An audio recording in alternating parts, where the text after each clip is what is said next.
여러분, 요즘 국회를 보고 있으면 여러분들도 답답하시죠? 권력 다툼에 방탄 국회에 그야말로 시끄럽기 거지없습니다. 그러다 보니까요, 국가에 굉장히 중요한 그런 경제 정책 법안들, 경제 법안들, 여기에 민생에 굉장히 필요한 이런 민생 법안들이 국회에서 말입니다.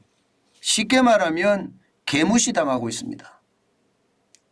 저는 이게 책임 방기라고 생각을 해요. 국회의원들이 해야 될 게 뭐예요? 국민들이 잘 살게 해주는 것, 이것이 바로 국회의원들이 해야 될 일입니다. 국가 지도자잖아요.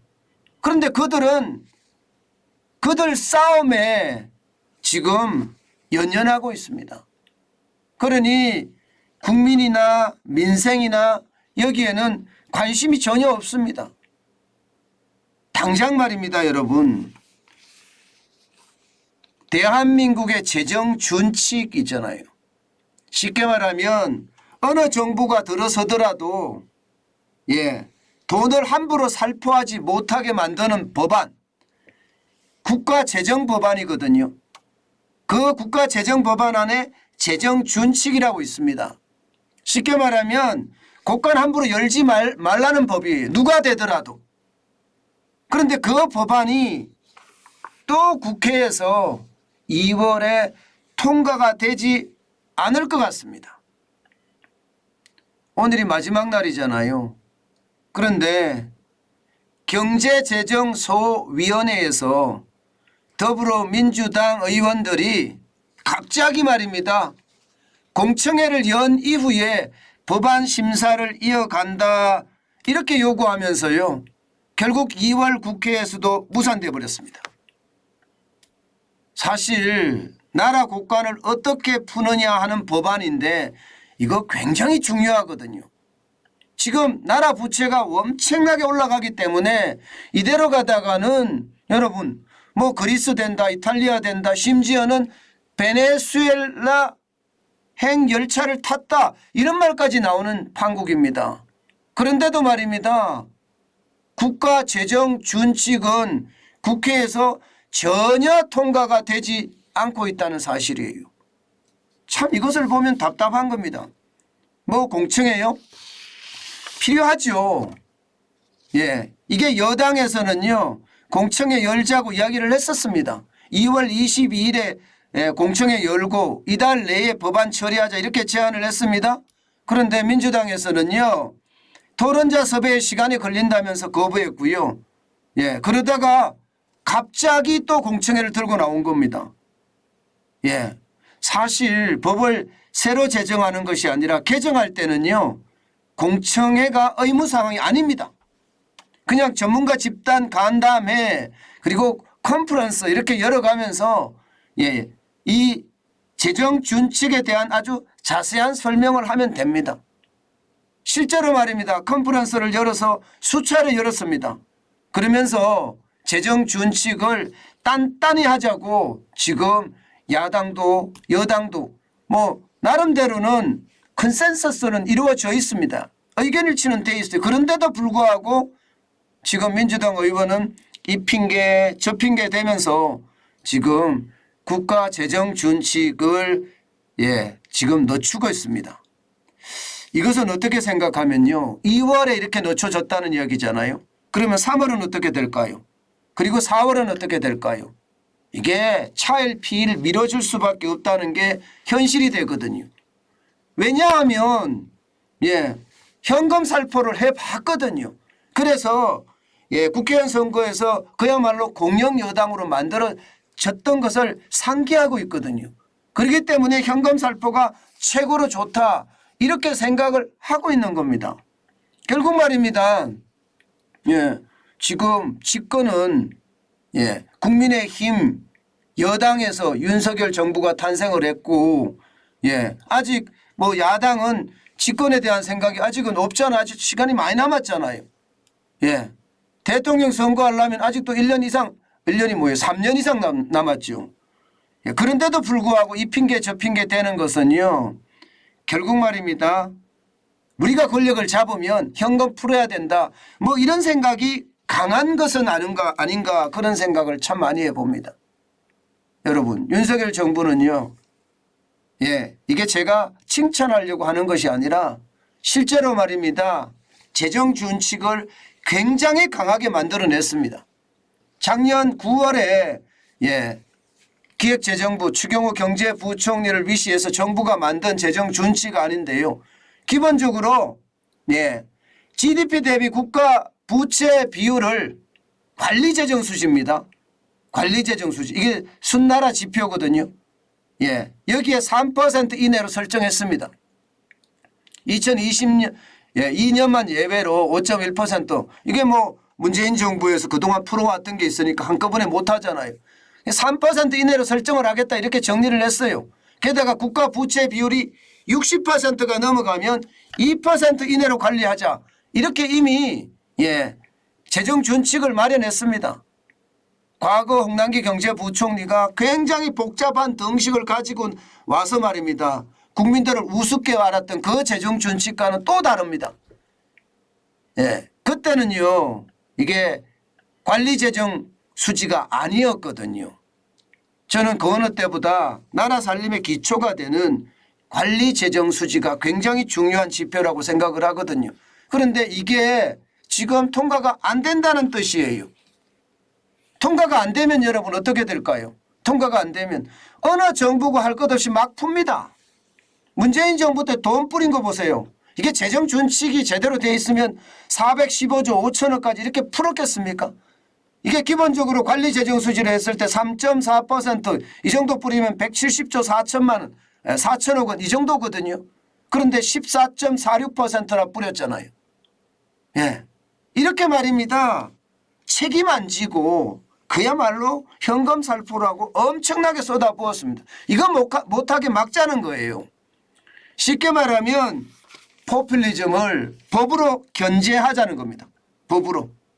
예, 이게 법으로 견제하면 이게 어느 정부가 들어서든 재정은 함부로 못 움직이거든요. 예, 그래서 예, 우리가 그리스로 가든가 이탈리아로 가든가 심지어는 베네수엘라로 가는 것을 막을 수 있는 법안이란 뜻이에요. 윤석열 정부도 돈 푸는 거 좋아하지 않겠습니까? 아니 돈 풀만 표가 오는 걸 이미 봤는데 예, 그런데도 불구하고 이런 법안을 내서 하는 이유는 국가 100년 대계를 생각하는 겁니다. 이대로 가다가는 베네수엘라행 급행열차를 탄다고 생각하는 거죠. 어떻게 하든 나라 푸는 거 좀 잡자 이런 취지입니다. 그러면 국가 채무도 좀 줄어들 거 아니에요.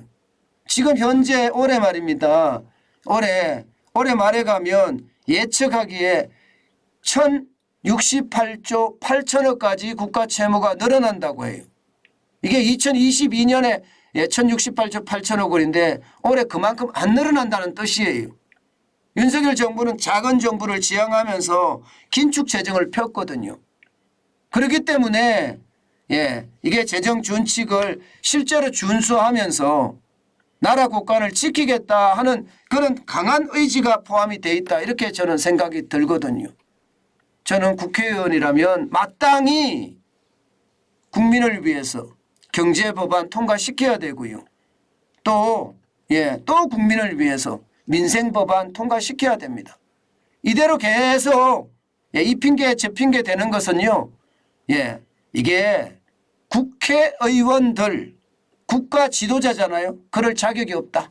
국회의원으로서의 자격이 없다. 저는 그렇게 생각합니다. 지금 계속 가면 나라 국가를 열어놓으면요. 지금 보세요. 2030년이 되면 지금 국가 부채가 2198조 8천억까지 갑니다. 이게 국회 예산 정책처에서 만든 거예요. 엄청나게 많이 늘어나잖아요. 2023년만 하더라도 1100까지 넘어갈 수 있다는 예측이 나오거든. 1185조 3천억 원. 그런데 윤석열 정부는 긴축재정을 펴기 때문에 좀 줄어들겠죠. 굉장히 줄어들 겁니다. 그렇지만 앞으로 계속해서 이렇게 가는 거 있잖아요. 누군가 돈을 푸는 거 이거를 막겠다. 그 장치가 국가재정법을 개정을 해서 재정 준칙을 만드는 건데 이것을 어뭉하게 이 핑계 저 핑계 된다는 것은 말이 안 된다. 여러분 이대로 가면 여러분 보세요. 1인당 국가 채무 전망치 보세요. 생산 가능 인구니까 일하는 사람의 쉽게 말하면 국가 채무 전망치인데 2040년이면 1억이 넘어요. 1억 504만 원이나 됩니다. 2050년이 되면 2억이 넘습니다. 2억 1955만 원입니다. 지금 현재도 말입니다. 3,120만 원이나 되거든요. 이게 2030년이면 7년 후가 되면 4,998만 원이 됩니다. 심각한 상황입니다. 이런 상황을 애써 무시하는 국회의원들 과연 괜찮을까? 저는 그런 생각 진짜 많이 듭니다. 문제는 여러분 이렇게 됐을 때 국가 신용 등급이 어떻게 될 거냐의 문제입니다. 여러분 이것은요 어쩌면 굉장히 충격적인 일이 벌어질 수도 있습니다. 왜냐하면 말입니다.